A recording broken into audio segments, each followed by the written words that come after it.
저는 영화를 좋아하는데 그 중에 반전이 있는 영화를 좋아해요. 영화의 어떤 한 부분을 아주 중요한, 전체를 이해하는데 아주 중요한 한 부분을 이해하고 나서 다시 그 영화를 보게 되어질 때 그것이 아주 퍼펙트하게 make sense 되는 그런 류의 영화를 좋아하는 것 같아요. 물론 뭐 그런 영화만 제가 좋아하는 건 아니지만 그런 류의 영화를 유독 제가 좋아하지 않나 그렇게 생각해요. 오늘 본문에 보면 그런 감독들이나 또 극작가들이 써낸 그런 시나리오 정도가 아니라 정말 하나님이 만들어내시는 그 놀라운 그 반전이 있습니다. 요한이 이제 그것을 깨닫고 오늘 본문을 저는 기록했다고 생각하는데 그 이야기를 여러분과 함께 좀 묵상해 보려고 합니다. 예수님이 나사로를 일으켜내신 이 일이 유대 사회에 큰 파장을 일으킨 것 같습니다. 이 일이 두 가지 반응을 일으켰다. 이미 지난주에 저희들이 살펴봤죠. 먼저 많은 유대인들은 예수님이 하신 일을 보고 예수님을 믿게 되었습니다. 그런데 늘 그런 것처럼 그걸 보고도 믿지 않는 사람들이 있었고요. 그들이 바리새인들을 찾아가서 이 일에 대해 보고했습니다.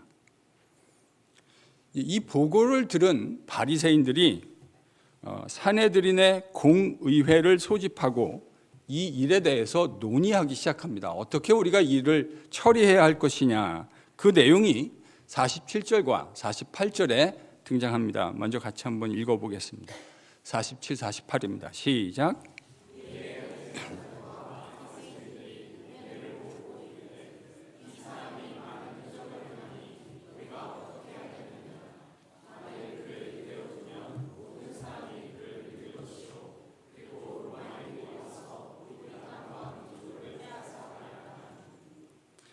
이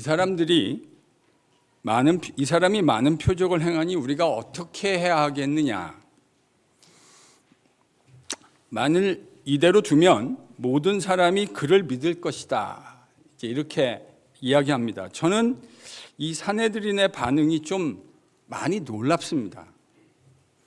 왜냐하면 산헤드린의 공의회 의원들은 여러 구성원이 있기는 하지만 그들 중에 분명히 하나님의 말씀인 율법에 능한 자들이 적지 않았기 때문입니다. 그들은 당연히 예수라고 하는 이 사람을 통해서 일어나고 있는 일들을 면밀하게 조사하고 그것에 대해서 하나님 말씀의 관점에서 신학적 판단을 내리는 것이 너무나 당연한 일이겠다 싶습니다. 그게 상식적인 일이겠죠? 지금 예수님 그리고 그분을 통해서 주변에 어떤 일이 일어나고 있습니까? 38년 중증 장애를 가졌던 장애인이 예수님으로 말미암아 걷게 되었습니다. 나면서부터 소경이었던 사람은 눈을 뜨고 보게 되었어요. 귀머거리로 들을 수 없었던 사람이 예수님의 치유를 통해 들을 수 있는 일들이 벌어졌습니다. 그뿐만이 아니죠. 주님께서 갖가지 질병으로 고생하고 있는 그의 백성들을 돌아보셨고 그들을 치료하셨습니다. 급기야 직전에는 죽었던 나사로를 주님께서 말씀 한마디로 살아내게 하는 놀라운 일이 일어났습니다. 여러분, 이런 일이 일어나고 있다면 정직한 하나님의 백성의 지도자라고 한다면 이 일이 하나님의 관점에서 어떻게 이해해야 하는가를 생각하고 숙고하는 건 저부터 너무 당연한 일 아니겠습니까? 특별히 여러분, 지금 예수님 주변에 있는 이 일들이요, 이사야 35장과 61장에서 하나님이 메시아를 보내면 그가 새로운 나라를, 새 창조의 나라를 일으키내실 때에 일어나게 될 것이라고 이미 주님이 오시기 전 700년 전에 하나님의 선지자를 통해 하나님이 성경에 떡하니 이렇게 기록해 놓으신 일들이라는 거예요. 그러면 하나님 말씀이 중요한 지도자라면 어떻게 해야 합니까? 이 일어나고 있는 일이 예수님의 그 주변에서 일어나고 있는 일들을 성경의 관점에서 면밀히 조사해야 하는 것, 이건 제가 볼 때 너무 당연한 일일 겁니다. 그런데요, 본문을 눈 씻고 찾아봐도 그들이 그런 작업을 했다고 하는 암시조차 받을 수 없어요.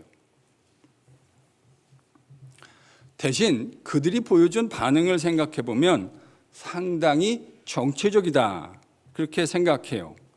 예수님을 통해서 일어나고 있는 이 일들, 이 표적들에 대해서 듣고는 그것이 하나님이 메시아를 통해서 하실 일이냐, 이거에 대해서는 그들은 일도 관심이 없는 것처럼 보입니다.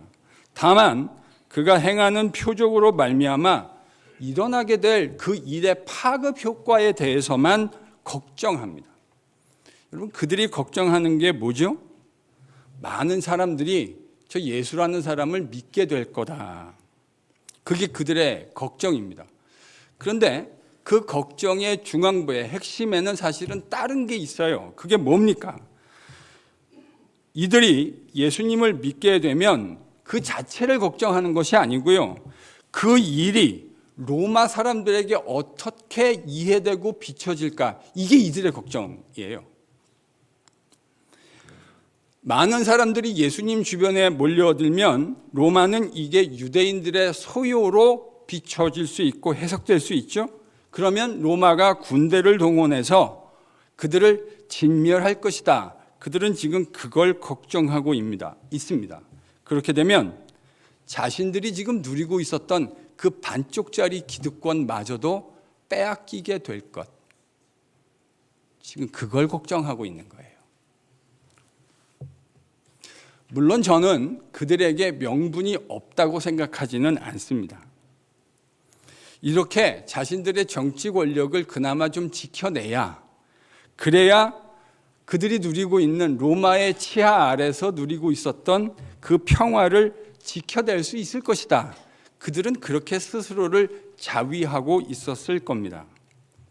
그런데요, 그럼에도 불구하고 그런 정치적 판단이 어떤 것인지 우리가 알 수 있음에도 불구하고 그들의 대화 내용을 보면 저는 이 대화 내용이 참 한심하다 하는 생각을 하지 않을 수가 없어요.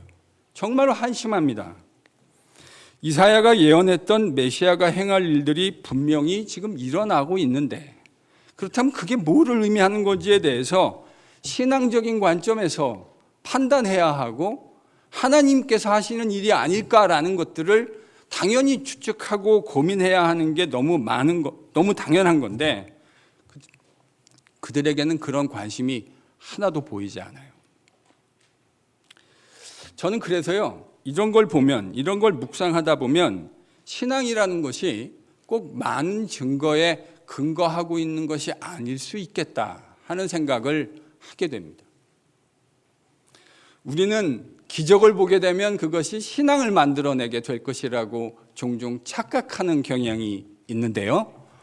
저는 하나님 말씀, 특별히 바울이 에베소서 2장 8절 9절에 한 말씀에 근거해서 신앙, 즉 믿음은 기적 때문에 만들어지는 것이 아니고 하나님의 뭐죠? 선물이라. 믿음은 하나님의 선물입니다.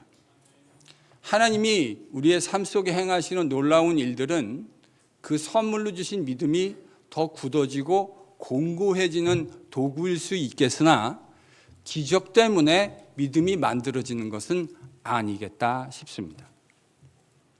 믿을 수 없는 상황에도 믿는 성도들이 계시고요. 이건 도무지 믿지 않을 수 없는데도 불구하고 믿지 않는 패역한 마음들이 동시에 존재하는 것을 목사로 보게 됩니다. 이런 대화가 오가는 중에 대제사장 가야바가 이 대화의 한가운데 등장합니다.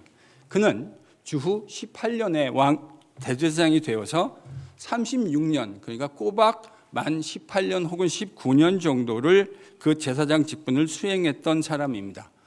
세속 역사에도 이야기가 좀 등장하는데 그는 상당한 정치적 수완을 가진 사람으로 묘사되어집니다.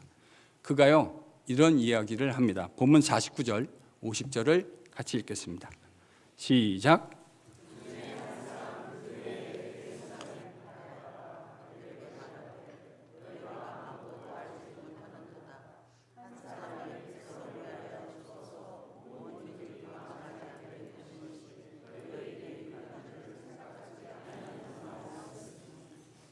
지금 이게 무슨 말입니까? 가야바가요, 완전히 정치적 발언을 하고 있습니다. 쉽게 얘기하면 이런 말 아닙니까? 예수 하나만 제거하면 모든 게 다 깨끗하게 해결되는데 이 사람들아, 사내들인다가 지금 대제사장이 이렇게 이야기한 거예요. 그만 하나 제거하면 우리 민족 전체가 위험에 처할 일도 없고 우리가 누리는 그 기득권이 침해되거나 로마의 위협적인 상황으로 보일 일이 없는데 이 쉬운 일을 왜 모르느냐는 식으로 그가 지금 사내들인에다가 이야기하고 있습니다. 아주 정치적인 논리인 거죠. 그의 세평과 마찬가지로 전문 정치가다운 발상입니다.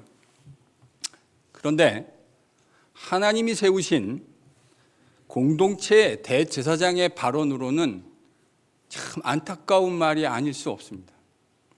여러분, 대제사장이 어떤 사람이죠?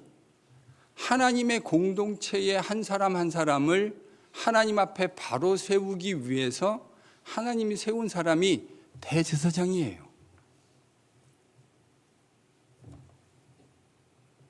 그런데 그가 지금 하나님 백성 한 명을 희생시켜서 백성들의 정치적 안위를 꾀하겠다고 이야기하고 있는 거 아닙니까? 여러분, 그의 발언은 정치적으로는 탁월한 감각을 보여주는 이야기일는지 모르지만 하나님의 백성을 이끌어야 할 대제사장으로서는 형편없는 발언이고 자격을 상실한 발언입니다. 저는 이렇게 생각해요. 하나님 나라는요, 한 사람 한 사람이 소중한 사람입니다. 이때는 아멘 하셔도 괜찮습니다. 옆에 있는 분 한번 이렇게 한번 바라보세요. 여러분 옆에 있는 분들을 보세요. 주로 그 집에서 가까이 보시는 분들이 많으시긴 하지만 여러분 그 한 분 한 분이 하나님 나라에서는 다 소중한 사람입니다. 세상에서는 그 사람이 가지고 있는 학력, 지위, 돈, 명예, 권력 이런 거 보고 그 사람이 소중하다, 가치 있다, 가치 없다를 판단하지만 하나님 나라는 그딴 패역한 것으로 사람의 가치를 판단하지 않아요.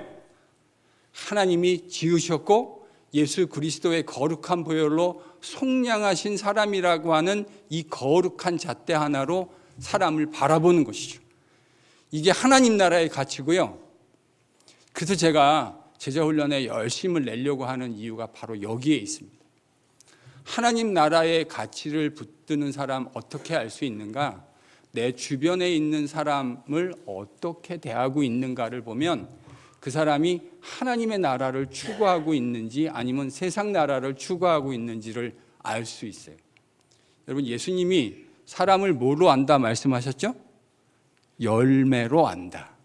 열매로 안다. 지금 가야바는 하나님의 나라를 추구하고 있지 않는 사람인 게 너무나 분명해요. 왜냐? 하나님 나라가 아니라 자신의 어젠다를 붙들고 자신의 나라를 추구하는 사람에게는요, 사람이 별로 소중하지 않아요. 사람은 그저 내 편의와 내가 원하는 것들을 이루기 위해서 사용할 수 있는 카드에 지나지 않기 때문에 그렇습니다. 제가 복음을 깨닫고 나서 목사가 되고 주변에 있는 신실한 주의 종들, 친구, 선후배 목사들을 보면서 제가 한 가지를 관찰해요. 저 사람의 가치가 어디에 있는가? 그거 뭐 보면 알 수 있다고요? 여러분 옆에 있는 사람을 어떻게 대하는가를 보면 알 수 있어요. 그 사람이 주님이 주신 생명 그 자체로 소중하고 너무나 존귀한 사람이다. 그렇게 생각하면 이 사람은 어느 나라를 추구하고 있는 거죠? 하나님의 나라. 그런데 간혹 보면 그 사람이 추구하고 있는 나라가 하나님의 나라가 아니라 자기 나라인 것 같은 사람들을 말을 하진 않지만 느낄 때가 있어요. 사람이 소중하지 않고 자기의 어젠다, 자기가 추구하고 있는 나라가 있거든요. 그러니 그 나라에 도움이 되면 언제든지 쓸 수 있지만 그 나라에 별로 도움이 안 된다고 생각하면 언제든지 버릴 수 있는 카드. 지금 이 대제사장이 가야바가 예수님을 그런 카드로 생각하고 있는 것 아닙니까? 그는 대제사장일지는 모르지만 하나님 나라에는 일도 관심 없는 사람입니다. 그러니 사람을 수단으로 취급하죠. 여러분, 이게 얼마나 비참한 일인지 우리가 너무 잘 알지 않습니까?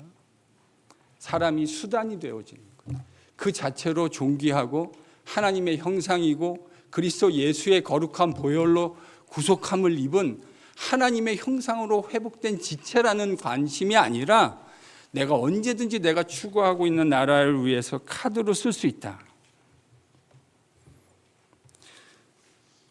대제사장 가야바의 의견대로 산헤드린은 예수님을 이제 죽이려고 의견을 모았습니다.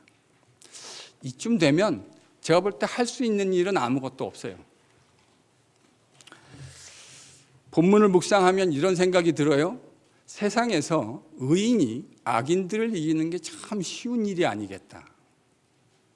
왜냐하면 악인들은 그 악을 이루기 위해서 수단과 방법을 가리지 않아요.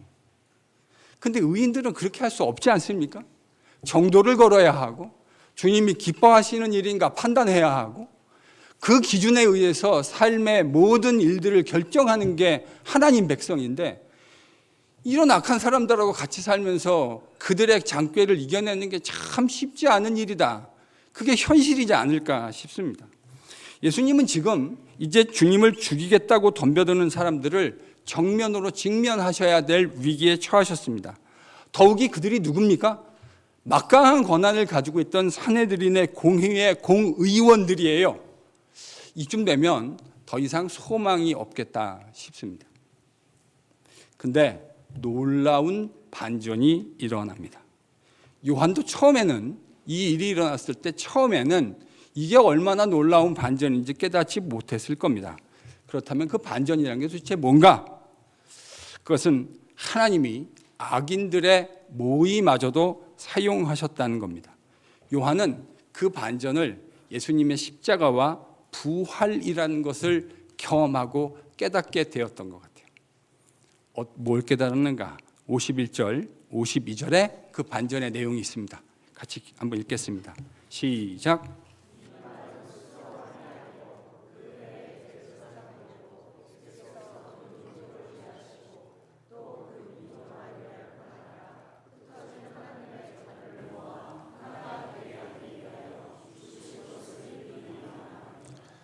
여러분 49절, 50절은 가야바가 했던 말을 그대로 기록해 놓았죠. 그런데 여러분 51절과 52절은 가야바가 했던 말, 그 말이 가지고 있는 의미가 무엇이냐, 해석이 무엇이냐를 요한이 기록해 놓은 거예요. 원래 가야바의 그 의도가 무엇이었습니까? 무슨 의도로 이 말을 한 거죠? 정치공학적 판단이에요. 한 사람을 죽여서 우리 모두를 지켜내는 것이 훨씬 좋겠다. 이렇게 산헤드린에 제안했고 산헤드린은 대제사장의 그 제안을 억셉트한 겁니다.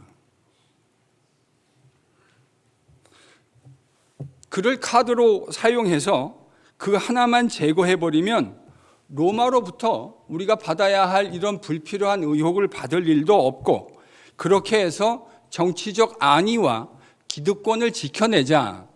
이게 지금 가야바가 말했던 말 아닙니까? 그는 틀림없이 그런 의도로 이야기한 거예요. 정치적 계산과 노림수를 가지고 예수님을 죽이겠다고 생각한 것이죠. 그런데 주님의 십자가와 우리 주님의 부활을 경험하고 난 다음에 요한이 이 가야바가 했던 말 속에 훨씬 더 그는 상상할 수도 없었던 하나님의 놀라운 섭리와 계획이 있었다라는 사실을 깨닫게 된 거예요.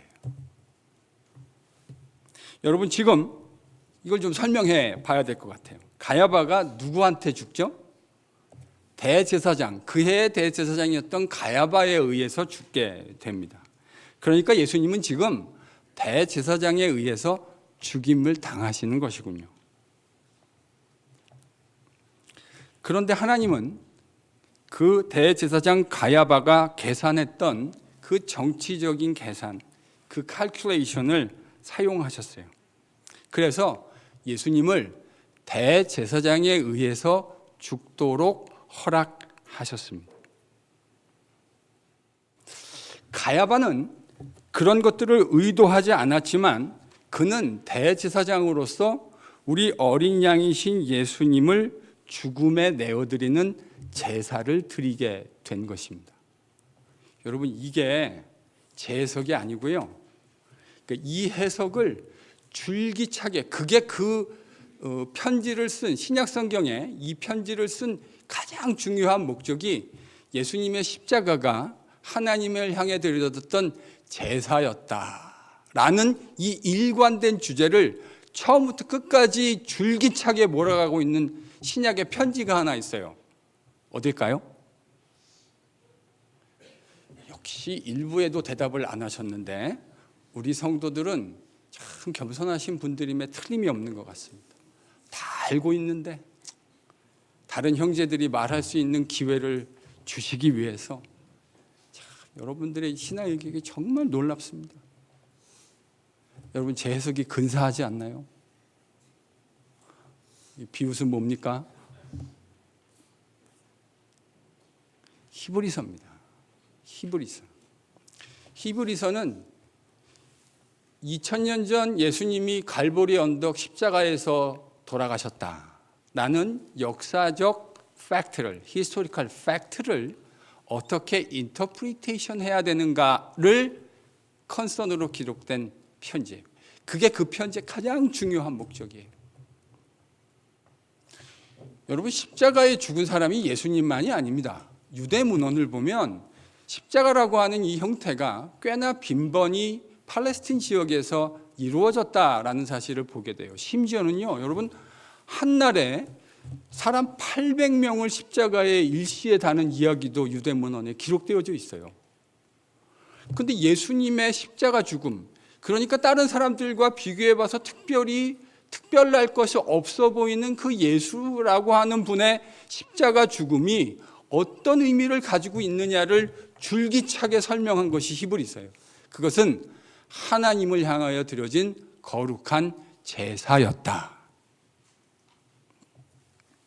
가야바는 절대로 의도하지 않았지만 그는 대제사장으로서 예수님을 죽임으로 하나님을 향해 제사를 드리게 된 겁니다.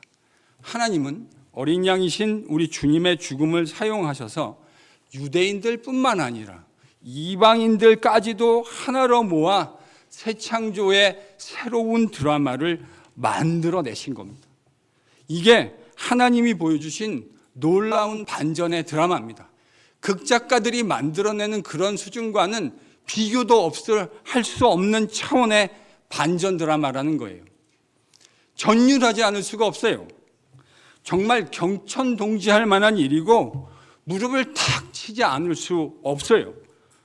만일 여러분 역사가 대제사장 가야바가 의도했던 대로만 진행되었다면 우리 모두는 다 망했을 겁니다. 하나님의 간섭과 그분의 다스림 통치가 없었다면 우리는 다 소망 없이 망했을 거예요. 그런데 하나님은 사람들이 만들어낸 이 계략과 모략마저도 자신의 놀라운 뜻을 이루시는데 사용하셨습니다. 사람들이 보기에 가장 어리석게 보였던 십자가라는 방법, 유대인들에게는 하나님께 저주를 받았다고 해석할 수밖에 없는 그 십자가를 사용하셔서 사망의 놀라운 통치를 이겨내셨습니다. 십자가의 죽음이라는 이 어리석은 방법, 부활이라고 놀라운 하나님의 방법을 통해서 우리를 그리스도 예수 안에서 새롭게 창조해내시고 이제 그리스도 안에서 더 이상 사망의 통치를 받지 않는, 사망에 굴복하지 않는 새로운 인류를 만들어내신 거예요. 여러분, 이걸 요한이 나중에 깨닫게 된 거예요. 하나님은 대제사장이었던 가야바의 정치적 노림수마저도 아버지의 놀라운 뜻을 이루기 위한 도구로 사용하셨다는 사실을 깨달은 겁니다. 요한은 그 하나님의 놀라운 반전 드라마를 우리 같은 오고 가는 세대의 독자들에게 말해주고 싶었던 것임에 틀림없습니다. 제가 제일 좋아하는 성경책 이미 한번 말씀드린 것 같긴 한데 뭐죠? 당신이 좋아하는 걸 왜 우리한테 물어보냐? 제가 제일 좋아하는 하나님의 말씀은 모든 말씀이 다 귀하고 좋은데요. 제가 제일 좋아하는 하나님의 말씀 요한복음입니다. 전 요한복음을 통해서 회심을 하게 됐고요. 요한복음의 말씀을 통해서 주님을 만나게 됐고 주님과 더 깊은 교제 안으로 들어가게 됐습니다. 그래서 목사가 되고 내가 언젠가 하나님의 교회와 주의 백성들을 위해서 섬길 수 있는 책을 쓴다면 내가 가장 아마 먼저 쓰게 될 책은 요한복음이 아닐까 30대의 젊은 목사이던 시절에 생각했고 제가 생각한 그대로 했습니다. 제가 딴 사람의 책을 번역한 거 말고 제 이름으로 가장 먼저 낸 책이 요한복음입니다. 비록 부족하기는 한데 제가 깨닫게 된 그 요한의 마음, 요한이 요한복음을 썼을 때 그의 마음속에 가지게 됐던 그 마음을 제가 부족하지만 주님의 귀한 백성들에게 잘 써서 함께 이 귀한 말씀을 좀 묵상할 수 있으면 좋겠다. 그래서 쓴 책이 요한복음 묵상입니다. 그는 하나님의 이 놀라운 반전 드라마를 우리가 깨닫기를 원했어요. 저는 그렇게 생각합니다. 우리가 그런 놀라운 하나님의 백성이라는 사실을 우리한테 말해주고 싶었던 거예요. 우리에게 소망이 있다면 우리가 이런 하나님의 사랑받는 주의 백성들이다.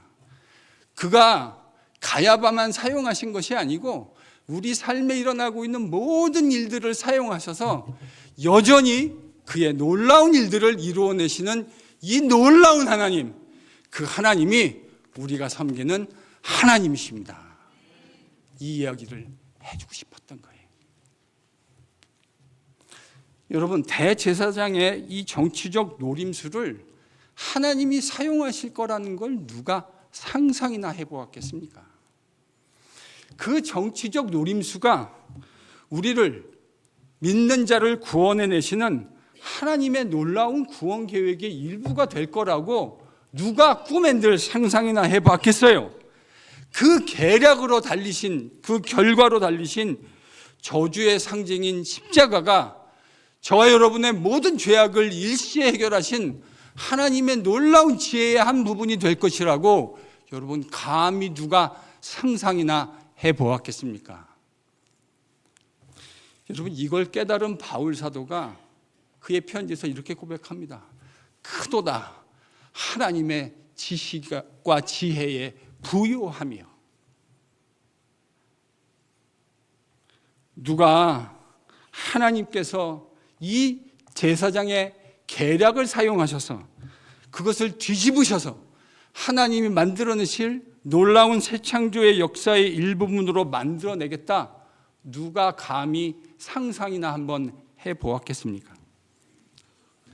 저와 여러분이 예수 그리스도 안에 거하고 이 놀라운 구원의 은혜를 누리게 되는 것, 이 하나님의 놀라운 지혜와 지식의 부요함 때문인 것을 믿으실 수 있기를 축복합니다. 정말 축복해요. 이게 세상에서 일어날 수 있는 저는 가장 큰 축복이라고 생각합니다. 이게 믿어지는 것. 하나님이 이 제사장의 계략을 사용하셔서 저와 여러분, 십자가에 달리신 예수 그리스도를 믿음으로 바라보는 모든 사람을 다시 일으켜내시는 놀라운 새 창조의 일을 계획해내셨다. 전 이걸 믿는 게 세상에서 가장 큰 축복이라고 생각합니다. 돈이 많은 것도 아니고요. 권력과 힘이 많은 것도 아니고요. 여러분, 이걸 믿는 게 가장 큰 주님의 은혜인 것을 믿으실 수 있기를 축복합니다. 혹 아직 우리 가운데 이 예배 자리에서 그것을 믿지 못하시는 분이 계시다면 이것이 믿어지는 주님의 은혜가 임할 수 있기를 기도합니다. 주님이 제 증인이십니다. 제가 날마다 기도하고 있습니다. 우리 교회 안에 있다고 해서 이걸 다 믿는 것이 아니거든요. 제가 그걸 알거든요. 그래서 다 어쨌든지 이 목사를 목사로 만난 성도들이 딴 건 몰라도 이 구원의 놀라운 은혜만큼은 모두가 다 경험하게 되는 그런 일들이 일어나면 너무 좋겠다. 제가 드릴 수 있으면 정말 제 모든 것을 갈아서라도 드리고 싶은데 제가 드릴 수 있는 능력이 없어요. 이건 하나님이 은혜로 선물로 주셔야만 가능한 거예요.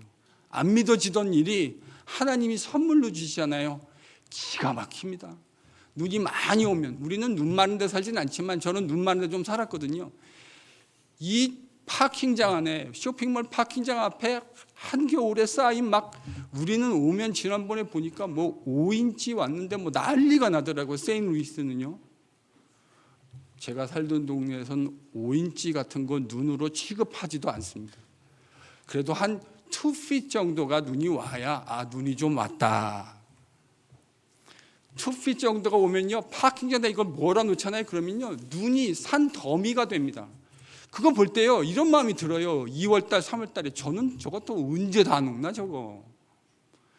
근데 하나님의 놀라운 은혜로 봄빛, 따뜻한 봄빛이 비추잖아요.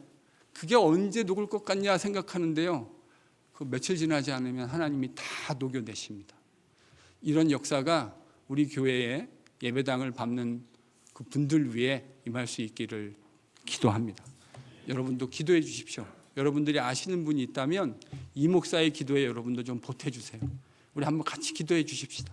그러면 하나님께서 우리의 기도를 들으시고 그들에게 놀라운 믿음의 은혜를 선물로 주실 줄로 믿습니다. 사랑하는 성도 여러분, 우리 인생길 살아가다 보면 때때로 이해할 수 없는 일들을 종종 만나곤 합니다. 악이 이기는 것 같고 불의가 승리하는 것 같은 날들을 볼 때가 있어요. 그런 것을 붙들고 가슴을 붙들고 하나님 앞에 기도하고 있는 성도를 목사로 만날 때가 있습니다. 그런 거 보면요, 저도 종종 낙심될 때가 있습니다. 근데 제가 그런 이야기를 듣고 제 목양실로 돌아와서 제 의자에 앉아서 우리 주님 안에서 하나님이 하신 일을 묵상합니다.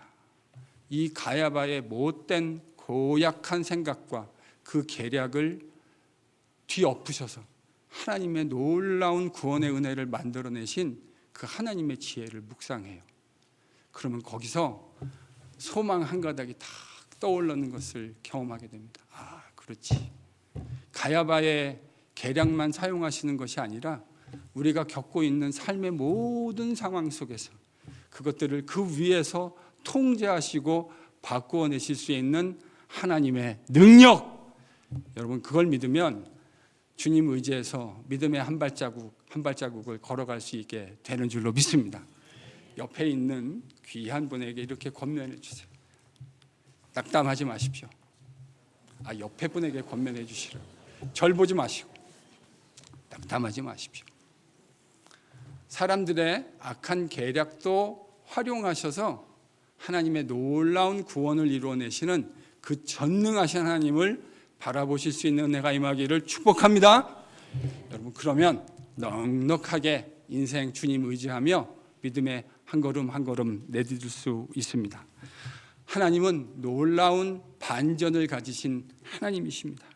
그 반전의 하나님을 끝까지 신뢰하며 우리 주님 의지해서 주님 오시는 날까지 그 믿음의 걸음 신실하게 걷는 KPC의 모든 제자들이 되시기를 예수 그리스도의 이름으로 축원합니다. 아멘.